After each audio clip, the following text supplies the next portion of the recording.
വെഞ്ഞാറമൂട് കൂട്ടക്കൊലക്കേസ് പ്രതി അഫാന് ഇനിയും ഒരു കൂസലുമില്ല. പോലീസ് കസ്റ്റഡിയിലും അഫാന് നിർബന്ധങ്ങൾ ഏറെയാണ്.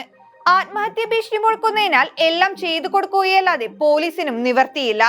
കൂട്ടക്കൊലക്കേസിലെ പ്രതി അഫാൻ പാങ്ങോട് സ്റ്റേഷനിലിരിക്കെ ഭക്ഷണം കഴിക്കുന്നതിന് വിമുഖത പ്രകടിപ്പിച്ചിരുന്നു.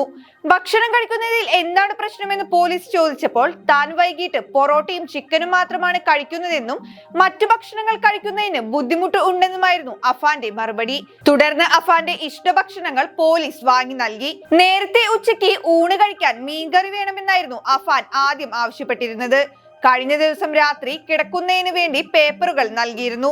ഇതിൽ കഴിഞ്ഞ ദിവസത്തെ പത്രവും ഉണ്ടായിരുന്നു. ലഭിച്ച പത്രം മുഴുവൻ അഫാൻ വായിച്ചു തീർത്തു. തനിക്ക് വെറും തറയിൽ കിടക്കാൻ കഴിയില്ലെന്ന് പറഞ്ഞതിനെ തുടർന്ന് പോലീസ് സെല്ലിൽ കിടക്കുന്നതിനുള്ള പായയും പോലീസ് സംഘടിപ്പിച്ചു നൽകി. കഴിഞ്ഞ ദിവസം അഫാൻ കുഴഞ്ഞു വീണതുവരെ നാടകമെന്ന നിഗമനത്തിലാണ് പോലീസ്. തെളിവെടുപ്പ് നീട്ടിവെക്കാൻ വേണ്ടിയാണോ അഫാൻ കുഴഞ്ഞു വീണത് എന്നാണ് പോലീസിന്റെ സംശയം. അതുകൊണ്ടാണ് കഴിഞ്ഞ ദിവസം തന്നെ തെളിവെടുപ്പ് പൂർത്തിയാക്കിയത്.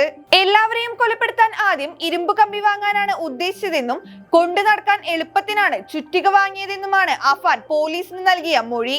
കൊലപ്പെടുത്തുന്ന രീതിയും മറ്റും ഇന്റർനെറ്റിൽ തിരഞ്ഞിട്ടില്ലെന്ന് മൊബൈൽ പരിശോധനയിൽ കണ്ടെത്തിയിരുന്നു. ഇനി മുന്നോട്ട് പോകാൻ കഴിയാത്ത വിധം കടം വന്നതിനാലാണ് കൊലപ്പെടുത്താൻ ഇപ്പോൾ തന്നെ തീരുമാനിച്ചത്. അമ്മ ഷെമി സഹോദരിയുടെ കയ്യിൽ നിന്ന് 30 പവൻ സ്വർണം വാങ്ങി പണയം വെച്ചിരുന്നു. അവരുടെ വീടിന്റെ ആധാരവും വാങ്ങി പണയം വെച്ചു. അമ്മയുടെ സഹോദരിയുടെ മകളുടെ വിവാഹത്തിനായി ഇതെല്ലാം തിരികെ നൽകണമായിരുന്നു. എന്നാൽ ഇതിനൊരു മാർഗവും ഉണ്ടായില്ല. ഇതിനു പുറമെ പിതാവിന്റെ സഹോദരന്റെ കയ്യിൽ നിന്നും 10 ലക്ഷം രൂപ വാങ്ങിയെന്നും പ്രതി അഫാൻ തെളിവെടുപ്പിനിടെ മൊഴി നൽകിയിരുന്നു. ദിവസവും പലിശ നൽകുന്ന രീതിയിൽ ബ്ലേഡ് പലിശക്കാരിൽ നിന്നാണ് കൂടുതൽ പണവും വാങ്ങിയതെന്നും അന്വേഷണ സംഘത്തിന് നൽകിയ മൊഴിയിലുണ്ട്.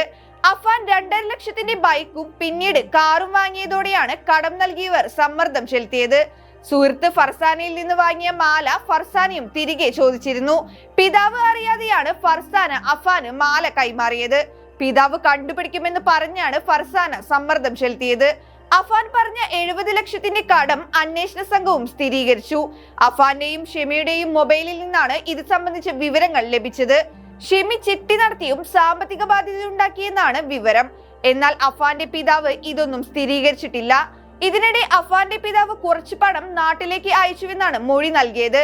എന്നാൽ ബാങ്ക് രേഖകളിൽ ഇത് കാണുന്നില്ലെന്നാണ് അന്വേഷണ സംഘം നൽകുന്ന വിവരം.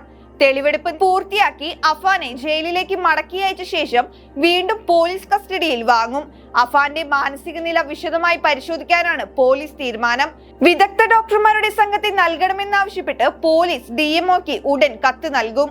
ഡോക്ടർമാരുടെ സംഘത്തെ രൂപീകരിച്ചാൽ ഇക്കാര്യം കോടതിയിൽ അറിയിച്ച് അഫാനെ വീണ്ടും പുറത്തിറക്കാനാണ് പോലീസ് തീരുമാനം.